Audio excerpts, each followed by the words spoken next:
Well, it's better than the Phantom Menace. That's a positive, right?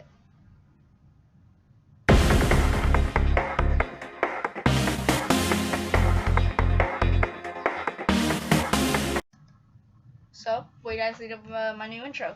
Yeah, just created that. I'm going to be using Windows Live Movie Maker now for making my intro, whatever stuff like that. So yeah, it's great. So we're gonna get on to my review for Star Wars Episode 2. I actually own the movie, obviously, because I watched it. Yeah, it's better than Phantom Menace, I do have to say. I mean, oh my goodness. You can see that. I don't know if you can, but here. Notes after notes after notes. It's killing me. There's just so much to go through. I'll try my best to keep this as short as possible. And spoilers ahead. So if you have not seen this movie, which you probably have, if you have not seen this movie, don't watch this. It's going to be filled with spoilers. So for those of you who haven't watched it, don't watch this video, like I've said before, and let's get right to it.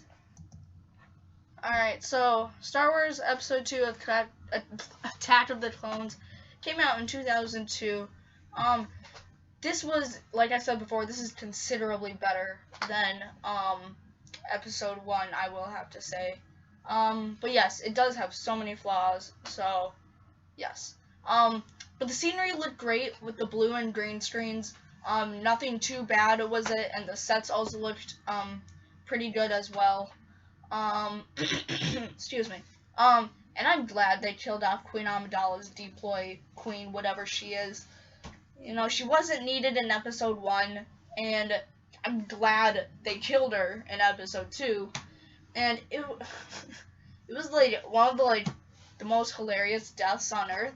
She gets blown up and she's like, "Help. Go." Literally, that's what she was like. It was, oh man, it was hilarious. But yeah. But when the characters were on screen, terrible green screen and blue screen. It was like a middle schooler made this movie. And George Lucas, yes, I'm talking to you. And 3 minutes into this movie, they were trying to find the killer for Queen Amidala's deploy. I mean, she's dead. You don't need to. And then also, Mace Windu says it's Dooku. Maybe it's Dooku. Yeah, sure, it's Dooku, obviously, yeah. Yeah. And the dialogue was just iffy at so many points of this movie. Just like, "I love you, Padme." Okay. Something like that. I don't remember, but yeah.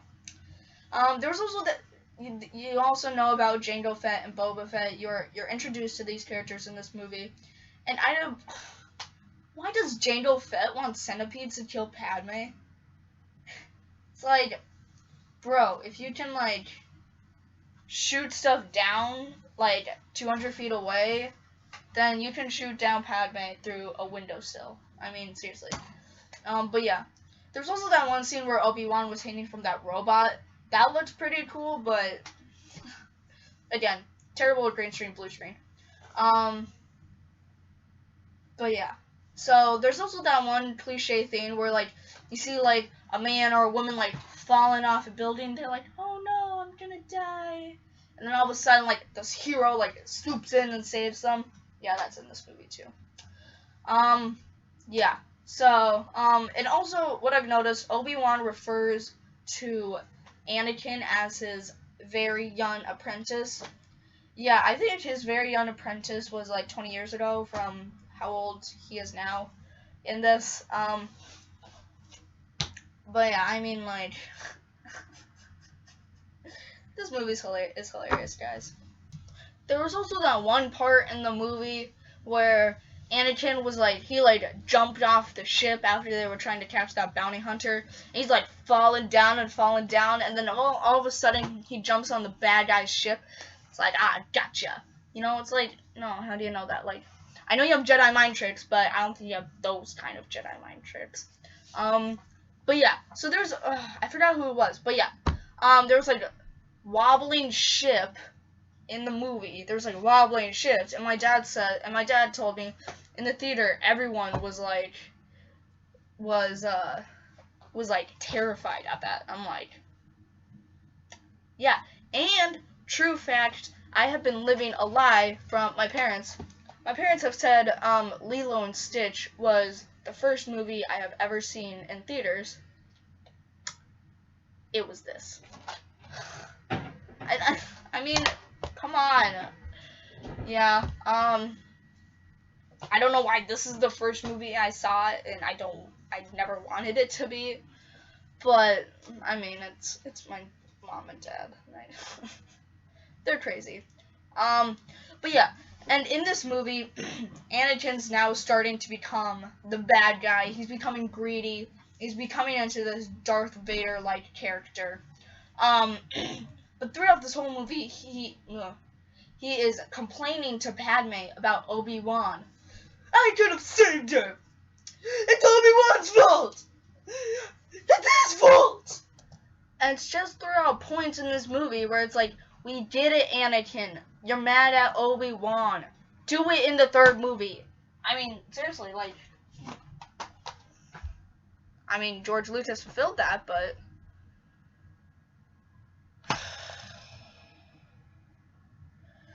guys, Star Wars. I don't know. Yeah. I just made that weird sound. Okay. Whatever. Let's just continue with this review.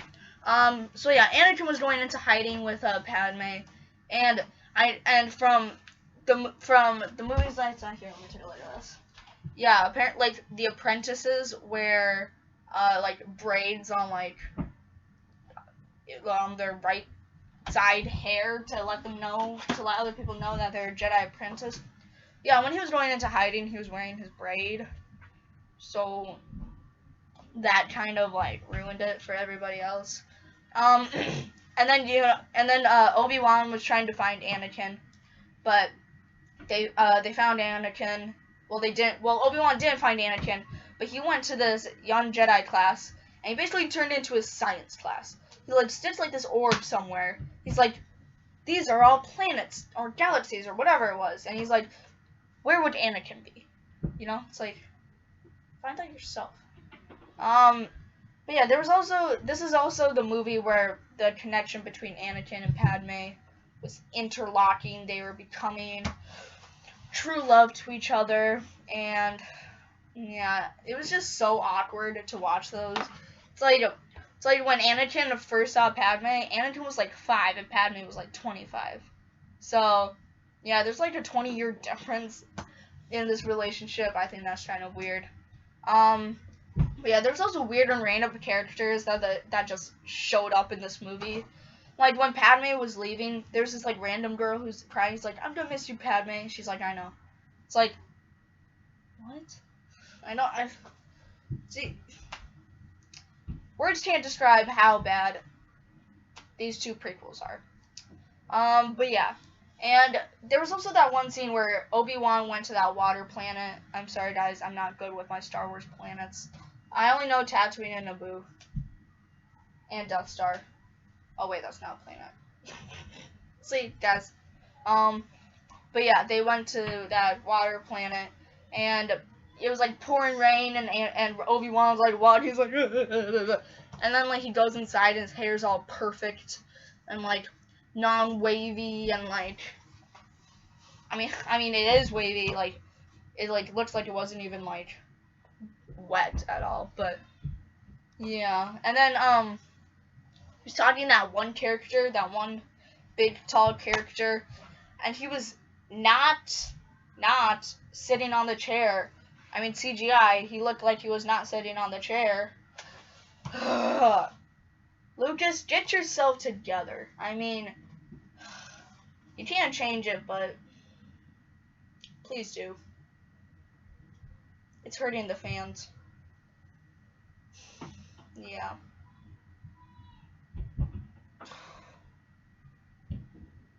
Oh, Lucas, you annoy me so much. whatever. Let's continue. Reading my notes here. Yeah. So, Padme also, like, packed all of her stuff in these leather suitcases. And I was just thinking, a long time ago, in a galaxy far, far away, did they really have leather suitcases? Nah. So yeah, I basically gone through a bunch of bad stuff. But when we were introduced to these clones, and you see all of the clone troopers or stormtroopers or whatever they are, and they're walking down, and they're like marching, it's like, whoa, those are cool people. Yeah. And then, I mean, that was pretty cool. It was interesting as well. But yeah. And then there was also, between Anakin and Padme, there was unnecessary love rolling. Like, Anakin falls off, like, this, like, horse donkey thing, whatever it was, in that field. And, like, he, like, doesn't jump on Padme, but then Padme comes over and, like, they love roll. It's like, really? And it's...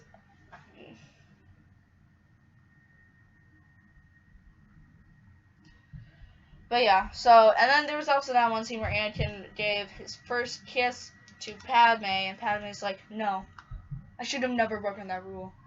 We should never love each other. And then later in the movie, Anakin's like, it still haunts me. That kiss you should have never given me. It was Anakin!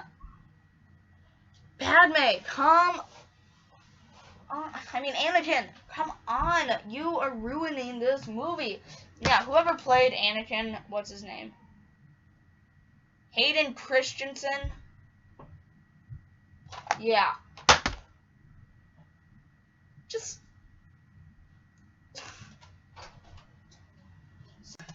And there's also these Jedi Masters in this movie. You know, there's Mace Windu and Yoda. They're just sitting around and like, first the good is, And then they just wait for Obi-Wan to call in, and it's like, they have a galaxy to save, guys. That's why they're called Jedi Masters. It's because they have a galaxy to save. I mean, the music was also really good. The John Williams.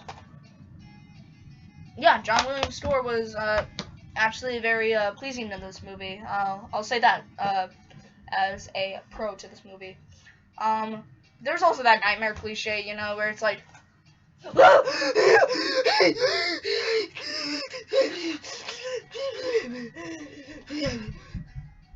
maybe not like that, but you get the idea, yeah. And then another scene I really liked was Shmi's death.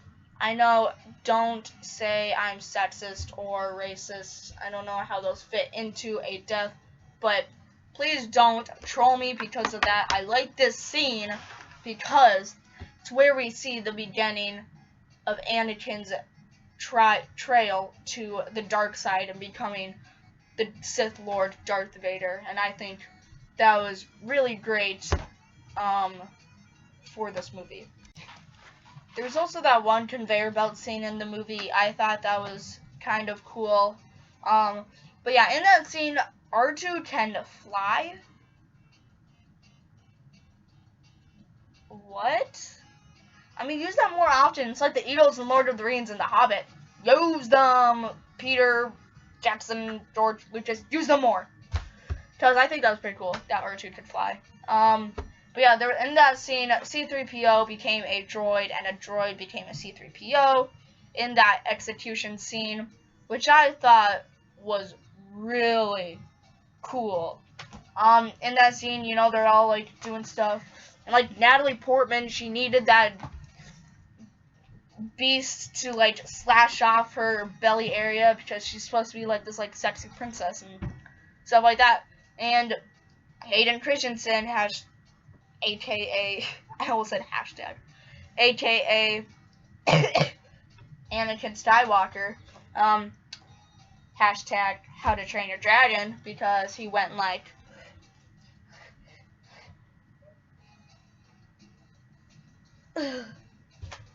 that in the movie. But yeah, and then with that, the CGI characters and scenery was exceedingly better than the first one. I mean, it was like there was like a Yoda puppet in episode 1, and that was like 3 years. But this has CGI Yoda, and he's like bad donkey. It's like, yeah. But yeah, there was also a very sudden scene with the droids against the clones. It's just like, boom, here's a battle, you know? And we never really got, like, a formal introduction to, what's his name? Count Dooku, Rip Christopher Lloyd, you played a good Sith Lord. May you rest in peace. Yeah. And then as Anakin and, like, everybody was, like, flying around and stuff like that, Padme, like, falls off the ship and, like, rolls down a sandy hill and is like, ugh. It's like, no, I must save her! She's the true love of my life! We're gonna get married in 30 minutes! Yeah. You kidding me, Padme? And then, there was also this duel scene with Count Dooku and Anakin and Obi-Wan and Yoda and whatever. That wasn't good, too. I mean, it was so boring. It was like, pew, pew, pew, pew. Then Anakin has, like, 2 lightsabers now. He's like, pew, pew, pew. Pew, pew, pew. Yeah. Just like, whatever. And then Yoda comes into the scene, and he's all like, and,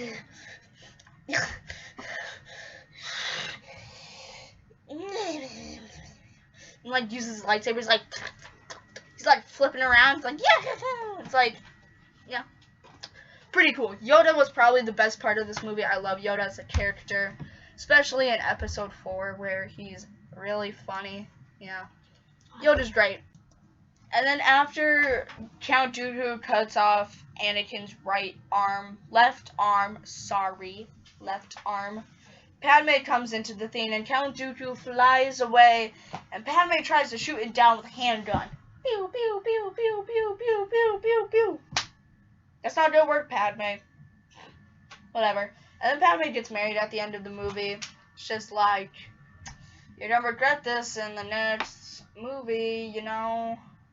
And, yeah. And another weird thing, what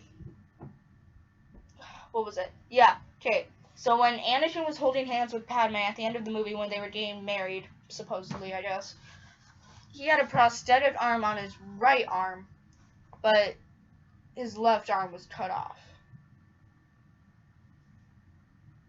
What? Guys, maybe, like, Anakin's a robot or something. Maybe. Who knows? Oh, guys, I don't know. This movie is bad, but good at the same time, so I'm going to have to give Star Wars Episode 2, Attack of the Clones, a C. So, guys, thank you so much for watching my review, as always, and as always, stay tuned for more from Film Fanatic. Yeah.